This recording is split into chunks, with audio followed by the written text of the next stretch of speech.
So I'm here with Brianna Angulo. Brianna? Brianna, and it's with IBCCES, which I never get the initials right. Said it perfectly. Well, it's because I read it. So I'm a big fan because I obviously use, IBCCES for several theme parks.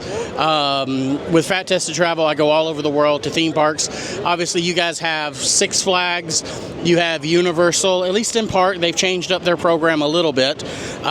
They've changed their program a lot over the last few years. They keep making adjustments. And who else do you guys use? What other theme parks are you guys with right now? So with the accessibility card, we do theme parks like Knoebels that we work with. Of course, Six Flags and Universal, Wet n Wild are some of the ones we work with. But with our certification program, we work with a lot of parks around the world. So we work in Dubai. We have Aquaventure, which is the largest water park that's certified. We have SeaWorld here, Sesame Streetland in Orlando, and a lot of different smaller FECs, museums, zoos, and aquariums as well. And for my viewers, FEC is, she is not in film. Okay, sorry. FEC is Family Entertainment Center, so for you guys. And the certification program, can you explain what kind of training you guys do? Yeah, so with the certification program, we have 3 requirements for travel organizations. The first is training, so we want to make sure that staff know a little bit about accessibility, neurodiversity, what to be aware of, what to look for. And then the second requirement is that we do an on-site review, so we actually come on-site and help them see things from the perspective of somebody with sensory needs. And then the third is the certification credential with an ongoing renewal. So like any good credentialing program, we want to make sure that there's a renewal process. People are staying up to date on training and making sure that they're continuing to go through that process. So I know in SeaWorld, one of the things I noticed in Sesame Streetland specifically is they actually put all the sensory details on their rides, which is unusual. I don't know many other places that do that. I assume you guys are the ones that helped them develop that? That's correct. Yeah, great eye on that. So our sensory guides are something that we do as part of the on-site review. So our goal there is any ride, families are going to know what to expect. They're going to know what the sensory aspects are. If there's things that may not be readily apparent when you come up to the water slide, like there's strobe lights inside, they can see all that information ahead of time and make an informed decision. What are some things that a lot of theme parks that don't work with you guys just don't realize until they start working with you? So I think one of the big things is just how many people are coming into the theme park that have sensory needs. So there's 1 in 6 in the United States that has sensory needs, 1 in 36 that are diagnosed with autism. So it's a very large portion of the population that have sensory needs and may not be readily apparent. So I think sometimes theme parks think, well, we don't see a lot of those accessibility needs, but that's just because they're not telling you. So once they go through certification, they're surprised at how many guests have such great feedback, and then also employees. They're surprised at how many employees say, this directly impacts me or somebody I love. That's really cool. So it sounds like a lot of what the work you guys are doing is in sensory right now. What other kind of training and certification have you guys offered for folks so they can better understand accessibility?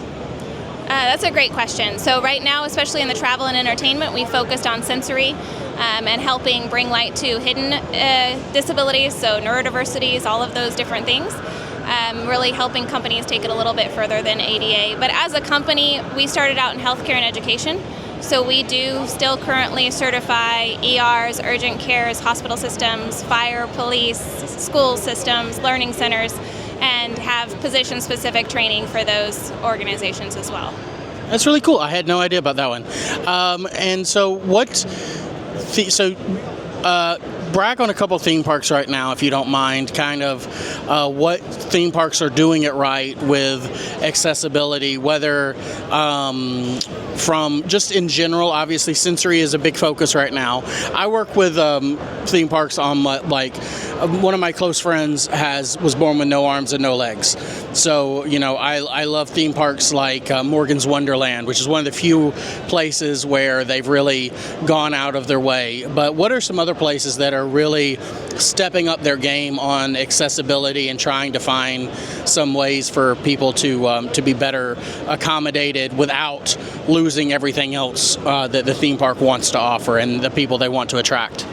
Yeah, of course. So I spoke to him just a little while ago, so they're top of the mind, but Legoland does a great job. We have 6 different Legolands certified nationwide, and they have really stepped up their game on creating with the Peppa Pig World. They have wheelchair accessible rides that the kids can get on and ride. They also have sensory rooms. They're putting in multiple sensory rooms that they're adding on currently that are going to be opening soon. And they're really doing a great job. I also spoke with Knoebels today, which is a smaller family-owned amusement park, but they do a great job with it. That's in Pennsylvania for folks. Yes, yeah. They do a great job with accessibility as well. Awesome.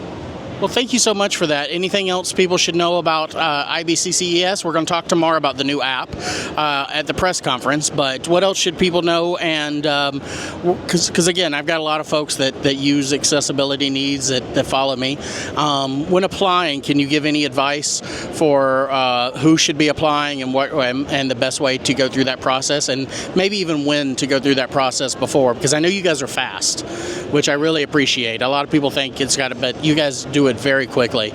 But could you kind of go over that process for folks real quick? Sure, yeah. So the accessibility card process, we want to make it easy and simple for users to go online and go through that process. So the goal is to make it so that they can do it online as well. I know it's not as comfortable sometimes to do that process at the park, and streamlining it so when you get to the park you can go through and get the accommodations you need. Anybody that would require accommodations, some people think it's just, well, I can't stand in line, I need it. But we also have people who are diabetic and they would need access to outside food that's not provided in the theme park. So they can then still apply for the accessibility card with those specific accommodations. And the theme park can match the accessibility accommodations to what the person brings in when they come with their accessibility card. So really, if you need accessibility accommodations due to anything, then the accessibility card is a good option to apply for and then match your needs to what the theme park can provide. Thank you. And I want to add to that, it does depend on the theme park then what they will accept from that. Some theme parks, movement or not being able to stand in line, they're going to say, well, you just need to get a wheelchair or a scooter. They're going to want you to make other accommodations besides an accessibility card. So that is up to the theme park at that point. But you guys are able to navigate that for the theme park's needs as well and how they want to handle it. Is that correct? That's correct. That's a very good point. So it's up to the theme park on what they can match to your accommodation needs, but when you bring your accessibility card to the theme park, that lets them know, I've been through this process, I've been through this verification process, here are my needs, whether it be, standing in line is obviously the one that comes to most people's mind, but if you have sensory needs, if you have a service animal, if you have dietary restrictions, if all of those things can be chosen as accommodation needs within the accessibility card, and then when you show that to the theme park, they're able to say, we have these things to match with you, or we have something else that we can provide for you. And I will also add frequent restroom needs or things that happen to go with that. So that's something that you guys can really consider for them. But thank you so much. I told you this would be painless. Thank you. Yeah, thanks for making it painless. And I know you mentioned the accessibility app. We are very excited about that. We just launched that this year. So really happy. Please check it out. It's free to download, free to use. Thank you so much. I'll be doing their press conference tomorrow to cover it. Thanks, guys.